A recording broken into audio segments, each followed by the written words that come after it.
A group digging into government spending is focusing on local pensions and increases in some of Maine's largest cities. Jeremy Portnoy of OpenTheBooks joins us live with a breakdown. And Jeremy, how much are taxpayers spending on pensions paid to local employees? So our auditors took a look at pensions in Portland, Lewiston, and Auburn.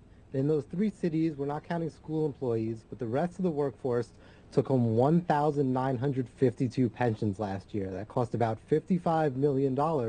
And you can see the brackets increasing over time, right? Back in 2019, there were only 8 people making pensions above $80,000. Now in 2024, there were 21 people. Each bracket, you can see it going up too, right? 60,000 to the 80,000 range, 107 people in 2024 versus 40 in 2019. That's how that dollar value has been increasing over the last 5 years. So who are the top pension earners in each city you looked into? So in all three of those, the very top pension earner was the former head of each city's housing authority, right? That's the agency, of course, that builds affordable housing, maintains it. And in Lewiston, that was Jim Dowling making $98,500 from his pension. Richard Whiting in Auburn made close to $81,000. And then in Portland, Peter Howe made close to $135,000. He broke his own record for the biggest pension we've ever seen in Portland. He's making more than all but 2 actually active employees in their housing authority. How does all this affect the state's finances?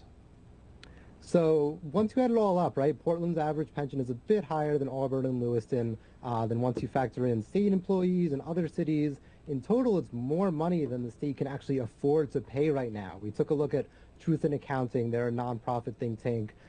They say the state still needs to save up another $2.3 billion to afford to pay out all the pensions of its active employees that are going to retire eventually.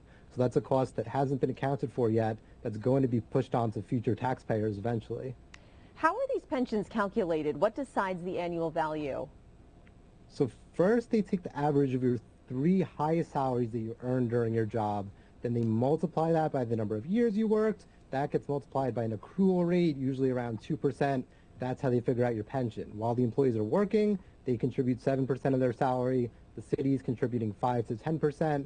That gets put into the state's pension fund, and that's how this gets paid out in the end. All right, Jeremy Portnoy with OpenTheBooks. Thanks for that report. Of course. Thanks for having me.